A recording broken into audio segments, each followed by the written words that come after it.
Hello नमस्कारम everyone छेजलो हजुर एकदम सन्चै हुनुहुन्छ होला म पनि एकदमै सन्चै छु र अहिले भने चाहिँ म हाम्रो गाउँको माथि हाम्रो गाउँ चाहिँ योक्सम कोप्चे भनेर भनिन्छ अन्त त्यहाँदेखिको म गाउँदेखिको निकै माथिनिर आएको छु अन्त यो गाउँ चाहिँ एकदम लिम्बू कम्युनिटीले भरिएको यस्तो सुन्दर गाउँ यस्तो के भन्नु गाउँमा भएको जुन चाहिँ हुन्छ नि एकदम एउटा गाई बस्तुले भरिएको फुल चरा चुरुङ्गी कराइरहेको एकदमै शान्ति एकदमै नेचरले भरिएको गाउँ एकदमै ब्युटिफुल गाउँ म खामदाङमा आइरहेको छु अहिले भने चाहिँ म तनवा मिसको घरको बाहिरनिर छु अन्त यहाँ हेर्नुहोस् यस्तो दामी दुबो भुइँमा अब हामीले यहाँनिर के भन्छ जुत्ताले टेकुङ भन्दा पनि अब पुरा मैला जुत्ताले मैला बनाउँछ खालको जस्तो नि अब यति दामी दुबो छ यहाँनिर अन्त अब चाहिँ तनवा मिसलाई पर्खेर चाहिँ हामी जानुपर्ने छ इजाम रेसिडेन्सी त्यहाँदेखिको एक दुईवटा काम गर्नुपर्ने छ हाम्रो इम्पोर्टेन्ट काम छ अन्त त्यसै कारणले म यहाँनिर आएको अन्त विल सो यु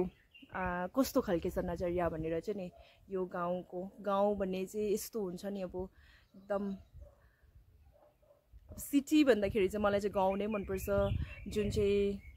बर्ड्स चिर्पिङ हुन्छ नि चरा चुरुङ्गी कराइरहेको अन्त त्यहाँदेखिको गाई बस्तु कराइरहेको यताउता केही यो छैन pollution no pollution zero pollution हाम्रो गाउँ है अन्त यहाँनिर चाहिँ नुमाले चाहिँ के गर्नुहुँदैछ नुमा झाडु खाल्दैछु झाडु खाल्नुभएको के भन्छ ऋतिकालाई मिस गर्दैछ के भन्ने ऋतिकालाई हेर्छ होला त भरेको इरा के भन्ने कि भोलि भेटिहाल्ने भन्ने भोलि भेट्छु भन्नु नि अन्त भोलि भेट्छु नुमा पनि यहाँनिर झाडु खाल्दैछ अन्त चाहिँ अब तनवा मिसलाई एकछिन पर्खिहाल्छु then will show you the view of a गाउँ अहिले भने चाहिँ म र तनवा मिस अब इजाम रेसिडेन्सीपट्टि हामी जाँदैछौँ अन्त मैले जुन चाहिँ अघि तपाईँहरूलाई चाहिँ हाम्रो यहाँनिर खालि लिम्बू कम्युनिटीले मात्रै भरिएको छ भनेर मैले अघि त्यस्तो खालके तपाईँलाई एउटा अब इन्फर्मेसन दियो तर अब मिसलाई नै सोध्छु किनभने मलाई चाहिँ एक्ज्याक्टली बेसी यहाँको बारेमा केही याद छैन अन्त मिस हाम्रो यो गाउँको खासियत चाहिँ के छ भन्नुहोस् त किन त्यतिको हुन्छ के भन्छ यहाँ चाहिँ यताबाट जाउँ होइन ल यहाँ चाहिँ बेसी मात्रामा चाहिँ हामी लिम्बू कम्युनिटी छौँ हो तर यता साइड चाहिँ यो साइड चाहिँ एक दुई घर चाहिँ लेप्चा पनि छ यो साइड चाहिँ हो बट यता चाहिँ सबै लिम्बू कम्युनिटी त्यो पनि के बेसी मात्रामा छौँ भन्दा चाहिँ हामी पेगा थर चाहिँ एकदमै बेसी मात्रामा छ लिम्बूको र यहाँदेखि यता माथि पनि डिभाइड भएको छ त्यो चाहिँ एकदमै त्यो पनि बेसी लिम्बू मात्रामा माथि छ त्यो चाहिँ सबै सवादेन पाङ्फे भन्छ त्यो चाहिँ सवादेनको लिम्बू कम्युनिटीमै आउँछ तर सबै लिम्बूहरू मात्रै छ यसमा चाहिँ आई डोन्ट नो यसमा बाजे पहिला आएर मेबी हाम्रो के भन्छ फोर फादरहरू यहीँ आएर बस्नु भएको होला नि त हुन्छ नि कति चाहिँ अब यो प्लेसमा लिम्बू मात्रै भएको त्यो चाहिँ हाम्रो चाहिँ खामदाङ ठाउँतिर चाहिँ लिम्बू मात्रै चाहिँ पाएका छौँ त्यहाँदेखि उतालाई चाहिँ फेरि भनेपछि अन्त एक घर चाहिँ हाम्रो इजम छ इजम बोजूहरू हुनुहुन्छ बोजू चाहिँ तर पेगा नै हो बाजे चाहिँ इजम हुनुको कारणले हामीले चाहिँ इजम बोजू भन्छौँ उहाँको घरमा जाँदैछौँ उहाँ चाहिँ के भन्छ इजम रेसिडेन्सीको मालिक हो त्यसो भने नि हजुर तपाईँहरूको नि यो गाउँको खासियत चाहिँ के छ भन्नुहोस् त हाम्रो गाउँ चाहिँ यस्तो साह्रो के भन्नु अब सफा छ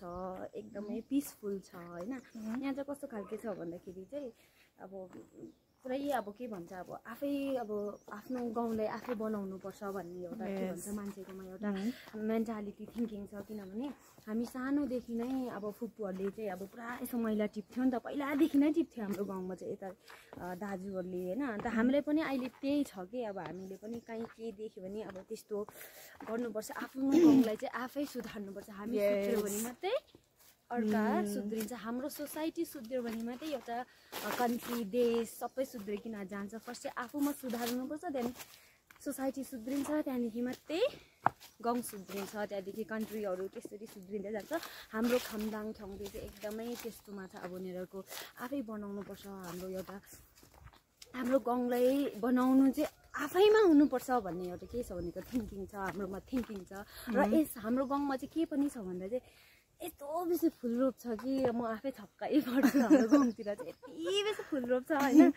अन्त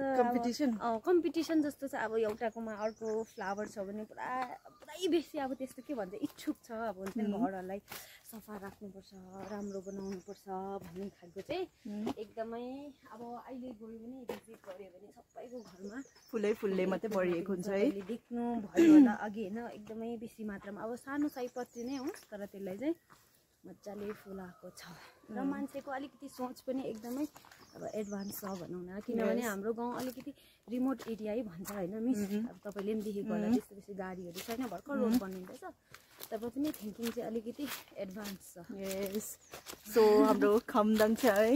खमदाङ गाउँ चाहिँ एउटा इक्जाम्पल हो होइन तर यसमा अलिकति थपिन्छ यसमा होमस्टे रेसिडेन्सीहरू पनि सबै यहीँ छ रिमोट त भन्नु पाउँदैन होला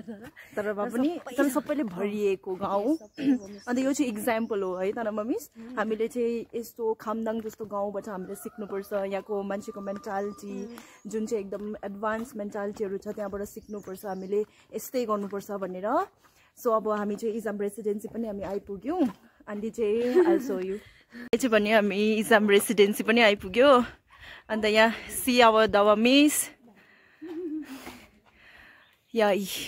इजाम रेसिडेन्सीको भ्यू चाहिँ यस्तो खालके छ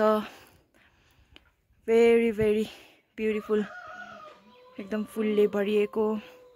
एकदमै यस्तो दामी miss hello welcome to Ijam residency हाम्रो इजाम रेसिडेन्सीको बारेमा अलिकति भनिदिनुहोस् न Izam Residency is located just above Kartuk Lake and we have 24 rooms.